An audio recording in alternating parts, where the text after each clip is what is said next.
Hi friends, welcome to my channel. So ముందుగా ఎవరైనా నా ఛానల్ని ఫస్ట్ టైం కనుక చూస్తున్నట్లయితే ఛానల్ని సబ్స్క్రైబ్ చేసుకొని వీడియోని ఎండ్ వరకు అయితే చూడండి. సో చిన్న చిన్న టిప్స్తో నేను ఈ బ్లౌజ్ యొక్క ఫ్రంట్ పార్ట్ స్టిచ్చింగ్ అనేది చెప్పాను. సో అలాగే చాలా వరకు బిగినర్స్కి వచ్చేసి బ్లౌజ్ కటింగ్ అనేది పర్ఫెక్ట్గానే చేస్తారు. స్టిచ్చింగ్ దగ్గర వచ్చేసి చిన్న చిన్న మిస్టేక్స్ అనేవి జరుగుతాయి. సో ఫ్రంట్ పార్ట్లో మనకి షేప్ దగ్గర స్టిచ్ చేసినప్పుడు కూడా నొక్కి పట్టినట్టు వస్తుందన్నమాట. సో ఇలా రౌండ్గా షేప్ అనేది రాదు. మనకి ప్లేస్ అనేది బస్ట్ పాయింట్ దగ్గర మనకి ప్లేస్ అనేది ఎక్కువ రాకుండా నొక్కి పట్టినట్టు వస్తుందన్నమాట. సో అలా నొక్కి పట్టినట్టు రాకుండా ఉండాలంటే ఎలా కటింగ్ చేసుకోవాలనేది కూడా నేను ఆల్రెడీ కటింగ్ వీడియో అనేది చూపించాను డీటెయిల్గా. సో స్టిచ్చింగ్ వీడియో కూడా నేను షూట్ చేశాను అనమాట. ఓన్లీ కటింగే చూపిస్తే సరిపోదు కదా, స్టిచ్చింగ్ వీడియో కూడా మీకు క్లియర్గా డీటెయిల్గా చూపిస్తే బిగినర్స్కి అర్థమవుతుందని చెప్పి నేను స్టిచ్చింగ్ వీడియో కూడా మీతో షేర్ చేసుకుంటున్నాను. సో నేను చిన్న చిన్న టిప్స్ అనేవి షేర్ చేస్తూ ఈ బ్లౌజ్ యొక్క ఫ్రంట్ పార్ట్ అనేది స్టిచ్చింగ్ చూపిస్తున్నాను. వీడియోని స్కిప్ చేయకుండా ఎండ్ వరకు అయితే చూడండి. సో మనం కటింగ్ చేసినప్పుడు మొత్తం ఇలా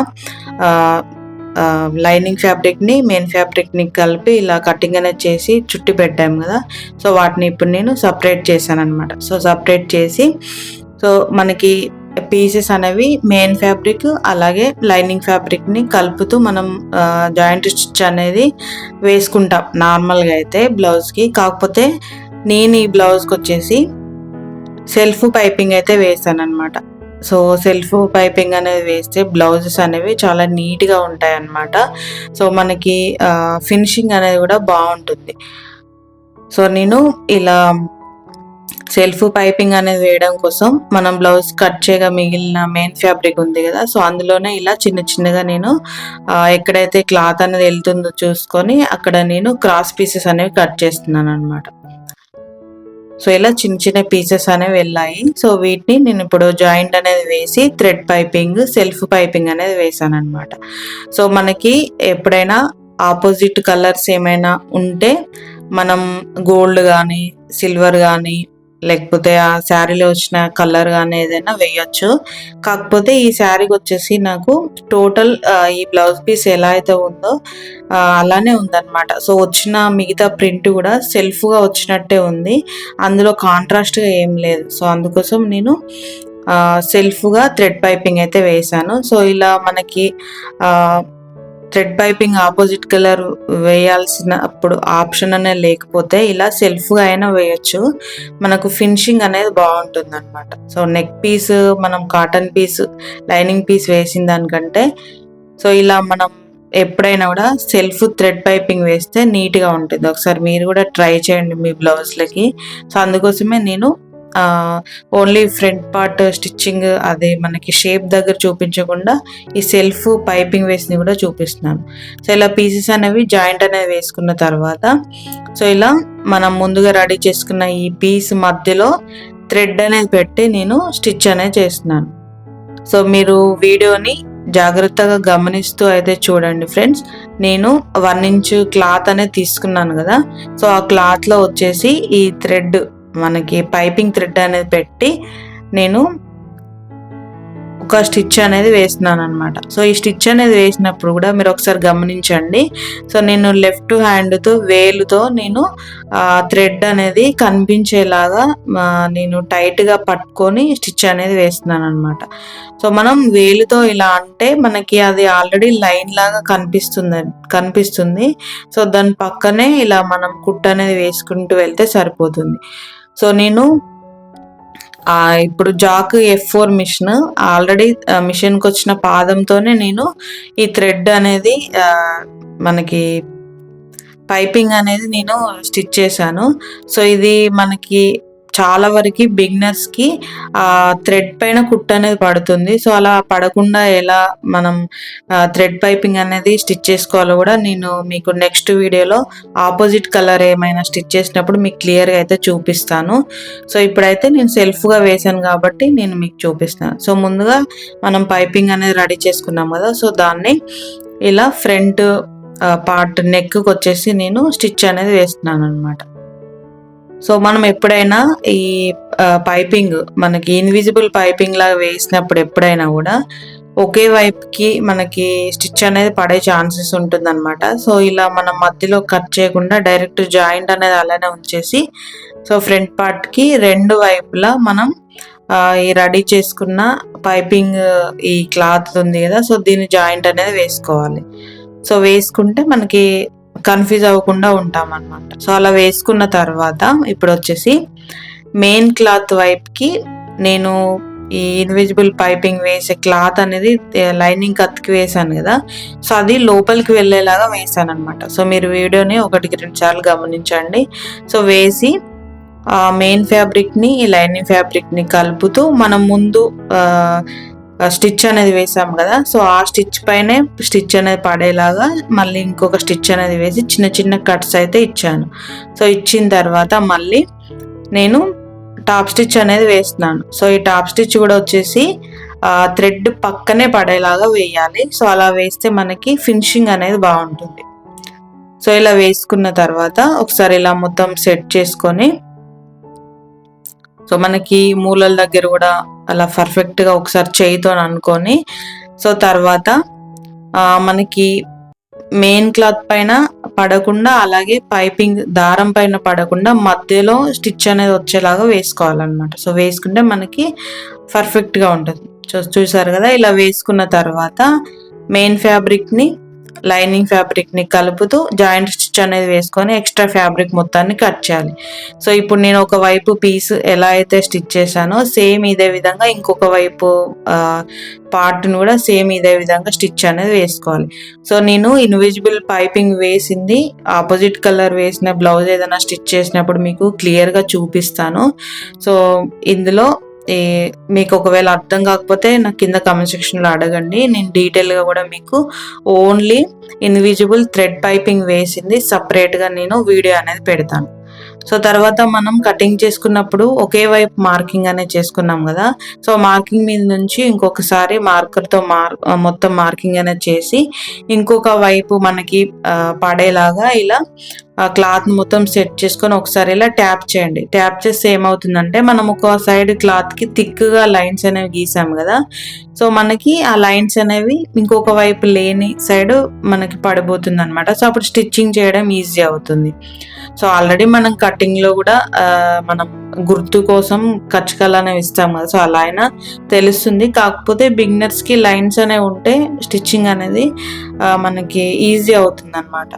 సో నేను మార్కింగ్ ఎలా అయితే చేశానో సో వాటి మీదుగానే మళ్ళీ నేను ఈ ఫ్రంట్ పార్ట్ షేప్ మన డాట్స్ అనేవి స్టిచ్ చేస్తున్నాను. సో చూడండి, సో ఇలా మెయిన్ డాట్ కూడా మధ్యలో వేల్ అనేది పెట్టేసి లైనింగ్ ఫ్యాబ్రిక్ అలాగే మెయిన్ ఫ్యాబ్రిక్ మధ్యలో మనకి అటు ఇటు క్లాత్ అనేది జరగకుండా సెట్ చేస్తూ ఈ ఫ్రంట్ పార్ట్ అనేది స్టిచ్ చేయాలి. సో చూసారు కదా, మనకి షేప్ అనేది పర్ఫెక్ట్గా వచ్చింది. సో బ్యాక్ సైడ్ కూడా చూపిస్తున్నాను చూడండి. సో ఇలా, సో ఇప్పుడు మనం ఒకవైపు ఎలా అయితే డాట్స్ అనేవి స్టిచ్ చేసుకున్నామో సేమ్ అదే విధంగా మళ్ళీ ఇటువైపు కూడా చేసుకోవాలి. సో మార్కింగ్ చేసుకున్నప్పుడే నేను కటింగ్ వీడియోలో కూడా మీకు 1-2 సార్లు చెప్పింది. అందుకే కటింగ్ చేసుకున్నప్పుడే మనం పర్ఫెక్ట్ వేలో కటింగ్ అనేది చేసుకుంటే స్టిచ్చింగ్ అప్పుడు ఈజీ అవుతుంది అనమాట. మనకి అంటే టైం అనేది సేఫ్ అవుతుంది. సో డైరెక్ట్ స్టిచ్ అనేది వేసేసుకుంటూ వెళ్ళిపోవచ్చు. సో ఇప్పుడు నేను కటింగ్ చేసినప్పుడే ఆల్రెడీ మార్కర్తో నేను మార్కింగ్స్ అనేవి చేశాను కాబట్టి నాకు స్టిచ్చింగ్ వచ్చేసి డైరెక్ట్ నేను ఓన్లీ క్లాత్ని మెయిన్ ఫ్యాబ్రిక్ని లైనింగ్ ఫ్యాబ్రిక్ని సెట్ చేస్తూ నేను జస్ట్ జాయింట్స్ మనకి డాట్స్ అనేవి స్టిచ్ చేస్తున్నాను. సో అలా మనకి వర్క్ అనేది ఈజీ అవుతుంది అనమాట. సో మనం స్టార్టింగ్ నేర్చుకున్నప్పటి నుంచే చిన్న చిన్న టిప్స్ ఫాలో అవుతూ ఇలా స్టిచ్చింగ్ అనేది చేసుకుంటే మనకి బ్లౌజ్ స్టిచ్చింగ్ అనేది ఫాస్ట్గా అవుతుంది, టైం అనేది సేవ్ అవుతుంది అనమాట. సో తర్వాత వచ్చేసి సేప్ పట్టీకి వచ్చేసి నేను క్యాన్వాస్ అనేది ఇక్కడ కట్ చేస్తున్నాను. సో ఈ క్యాన్వాస్ అనేది ఎందుకంటే మనకి బ్లౌజ్ అనేది వేసుకున్నప్పుడు కింద సేప్ పట్టీ అనేది స్టిఫ్గా ఉండి మనకి బస్ట్ పాయింట్ అనేది పైకి ఇలా పుల్ చేసినట్టు అవుతుంది అనమాట. సో అలా అయితే మనకి బస్ట్ వచ్చేసి పర్ఫెక్ట్గా మనం ఇన్నర్స్ బ్రాస్ వేసుకుంటే ఎలా అయితే మనకి పర్ఫెక్ట్ పట్టినట్టు ఉంటుందో టైట్ ఫిట్టింగ్తోని, సేమ్ అదే విధంగా ఈ బక్రం అనేది వేస్తే అలానే ఉంటుంది అనమాట. సో ఒకసారి మీరు ఇంతవరకు ఎవరైనా ఇలా క్యాన్వాస్ అనేది వేయకపోతే ఒకసారి మీరు వేసి చూడండి. మీకే ముందు స్టిచ్ చేసుకున్న బ్లౌజెస్కి అలాగే ఈ క్యాన్వాస్ వేసి స్టిచ్ చేసిన బ్లౌజెస్కి చాలా డిఫరెన్స్ అనేది మీరే చూస్తారు. సో ఒకసారి మీరైతే ట్రై చేయండి ఇంతవరకు ఒకవేళ ట్రై చేయకపోతే. సో ఇలా ఈ క్యాన్వాస్ మనం సేపట్టీలు ఎలా అయితే ఉన్నాయో సేమ్ అదే విధంగా ఇలా కట్ చేసుకున్న తర్వాత ఈ లైనింగ్ని ఈ క్యాన్వాస్కి అయితే స్టిచ్ చేసుకోవాలన్నమాట. సో జాయింట్ అనేది వేయాలి. సో నాకు ఇది ఒకటే పీస్ అనేది వెళ్ళింది. మీకు ఆల్రెడీ కటింగ్ వీడియోలో చెప్పాను కదా, నాకు లైనింగ్ అనేది కొంచెం తక్కువ పడింది అనమాట. అంటే ఫుల్ హ్యాండ్స్ బ్లౌజ్ కాబట్టి నాకు సేపట్ అనేది సింగిల్ పీస్ లాగానే వెళ్ళింది. సో అందుకోసమే నేను ఇక్కడ సింగిల్ పీసే జాయింట్ అనేది వేసి మెయిన్ ఫ్యాబ్రిక్కి అతికాను అనమాట. సో ఒకవేళ మనకి మెయిన్ ఫ్యాబ్రిక్ వచ్చేసి ట్రాన్స్పరెంట్గా కనుక ఉంటే మళ్ళీ ఇంకో క్లాత్ అనేది కంపల్సరీగా మీరు same as it is match అయ్యే చూడండి. నాకు ఇది థిక్గానే ఉంది కాబట్టి నేను డైరెక్ట్ బక్రం మధ్యలో వచ్చేలాగా మెయిన్ ఫ్యాబ్రిక్కి నేను జాయింట్ అనేది వేశాను. సో ఒకవేళ మనకి మెయిన్ ఫ్యాబ్రిక్ అనేది ట్రాన్స్పరెంట్గా ఉంటే ఇలా సేపట్టి డైరెక్ట్ జాయింట్ అనేది వేస్తే మనకు అటు సైడ్ వైట్గా కనిపిస్తుంది. సో అందుకోసం 2 పీసెస్ మనకి సేపట్టి లైనింగ్ క్లాత్లు అయితే కావాలి. ఇది ఆల్రెడీ ఫ్యాబ్రిక్ థిక్గా ఉంది కాబట్టి నేను డైరెక్ట్ జాయింట్ అనేది వేసేస్తున్నాను. సో ఇలా మెయిన్ ఫ్యాబ్రిక్కి మనకి ఈ బక్రం అలాగే ఈ లైనింగ్ పీస్ అనేది అటాచ్ చేసినవి ఉన్నాయి కదా, సో వాటిని స్టిచ్ అనేది వేసుకొని ఎక్స్ట్రా ఫ్యాబ్రిక్ మొత్తాన్ని కట్ చేయాలన్నమాట. సో ఫ్రెండ్స్, మీకు ఈ వీడియోలో ఇంకేమైనా డౌట్స్ ఉంటే నన్ను కింద కామెంట్ సెక్షన్లో అడగండి. నేను మీకు మళ్ళీ సపరేట్గా అంటే మీరు ఈ వీడియోలో అడిగిన క్వశ్చన్స్ని నెక్స్ట్ వీడియోలో నేను మీకున్న డౌట్స్ని క్లియర్ చేస్తూ నెక్స్ట్ వీడియోలో మీతో షేర్ చేసుకుంటాను అనమాట. సో అప్పుడు మీకు నెక్స్ట్ వీడియో చూసినప్పుడు మీకు వచ్చిన డౌట్ అనేది క్లియర్ అవుతుంది. నేను కామెంట్స్లో కూడా రిప్లై అనేది ఇస్తాను. కాకపోతే రిప్లై ఇచ్చిన దానికి ప్రాక్టికల్గా నేను స్టిచ్ చేసి చూపించిన దానికి చాలా తేడా ఉంటుంది కదా. సో అందుకోసం అనమాట. మీకు ఏమన్నా డౌట్స్ ఉంటే నన్ను కింద కామెంట్ సెక్షన్లో కంపల్సరీ అడగండి. నేను క్లియర్గా వీడియోస్ అనేవి కంపల్సరీగా చేస్తాను అనమాట. సో తర్వాత నేను ఈ సేపట్టిని వచ్చేసి ఈ ఫ్రంట్ పార్ట్కి జాయింట్ అనేది వేసినాను. సో ఈ జాయింట్ అనేది వేసినప్పుడు కూడా మెయిన్ డాట్ అనేది ఆ కుట్టు కింద మనకి చిన్న ఫోల్డింగ్ లాగా వేసి స్టిచ్ అనేది చేసుకోవాలన్నమాట. సో ఇలా చేసుకుంటే మనకి పర్ఫెక్ట్ షేప్ అనేది వస్తుంది. సో చూసారు కదా, మనకి ఆ మెయిన్ డాట్ దగ్గర ఫోల్డింగ్ అనేది కంపల్సరీ వేయాలి. సో మీకు మళ్ళీ కూడా చూపిస్తున్నాను చూడండి. సో ఈ సేపట్టి మనం అతికేటప్పుడు ఎడ్జ్ అనేది కొంచెం కట్ చేసి సో ఇలా జాయింట్ అనేది వేసుకోవాలి. సో ఇప్పుడు ఈ మెయిన్ డాట్ అనేది ఫోల్డింగ్ వేయాలి. సో చూసారు కదా, నేను ఫోల్డింగ్ అనేది వేసాను. అలా వేసి ఎడ్జి కొස්සకు పడేలాగా సేపట్ అనేది అతకాలన్నమాట. సో అలా అతికితే మనకి ఫ్రంట్ పార్ట్ షేప్ అనేది నొక్కినట్టు రాకుండా ఉంటుంది. సో అక్కడ మనం ఫోల్డింగ్ అనేది వేయకపోతే ఏమవుతుందంటే ప్రెస్ అయినట్టుగా వస్తుంది అనమాట. షేప్ అనేది కరెక్ట్గా రాదు. సో ఇలా సమానంగా ఉందా అనేది చూసుకొని ఒకవేళ ఎక్కువ తక్కువ వస్తే సెట్ చేసుకోవాలి ఇప్పుడే. తర్వాత మనం ఏం చేయలేము, ఇది ఆల్రెడీ ఇన్విజిబుల్ పైపింగ్ వేసాను కాబట్టి సో ఏం చేయలేము అనమాట. సో ఇప్పుడే చెక్ చేసుకోవాలి. సో నేను అలా చెక్ చేసుకుంటే నాకు సమానంగానే వచ్చింది. వచ్చిన తర్వాత నేను ఇక్కడ వచ్చేసి కాజాపట్టి అనేది స్టిచ్ చేస్తున్నాను అనమాట. సో 2 ఇంచెస్ ఫ్యాబ్రిక్ అనేది తీసుకొని సో ఇలా జాయింట్ అనేది వేసి ఎక్స్ట్రా కట్ చేసి కింద వైపున ఒక ఫోల్డింగ్ అనేది వేసి సో వీడియోలో చూపిస్తున్నట్టుగా ఇలా ఫోల్డింగ్ అనేది వేసి స్ట్రెయిట్గా కుట్టు అనేది వేసుకుంటూ వెళ్ళిపోవాలన్నమాట.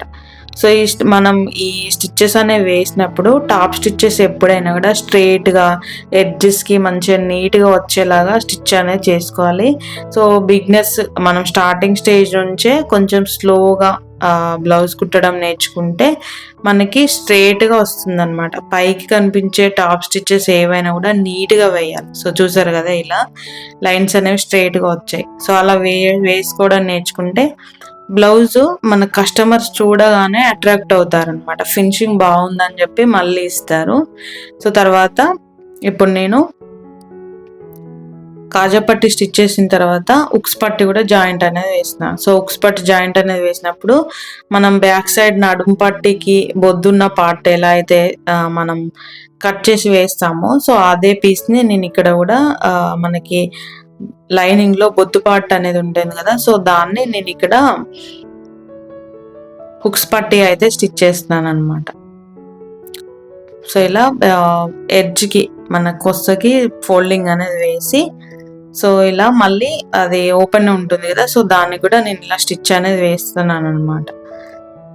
సో ఇలా ఇది ఇన్విజిబుల్ పైపింగ్ కాబట్టి నేను ఎడ్జెస్ అనేవి మలిచాను. ఒకవేళ మనకి నెక్ పట్టి అనేది వేస్తే డైరెక్ట్ స్ట్రైట్గా వేసుకున్నా సరిపోతుంది. సో ఇలా చూసారు కదా, నాకు కరెక్ట్గా వచ్చింది.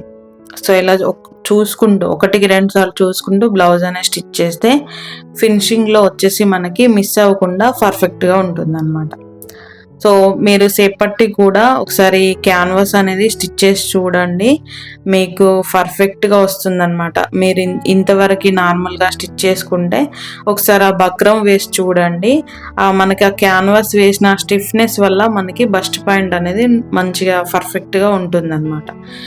సో ఇలా ఎంతో ఈజీగా మంచిగా పర్ఫెక్ట్గా నొక్కి పట్టినట్టు రాకుండా ఫ్రంట్ పార్ట్ అనేది స్టిచ్చింగ్ అనేది చేసుకోవచ్చు.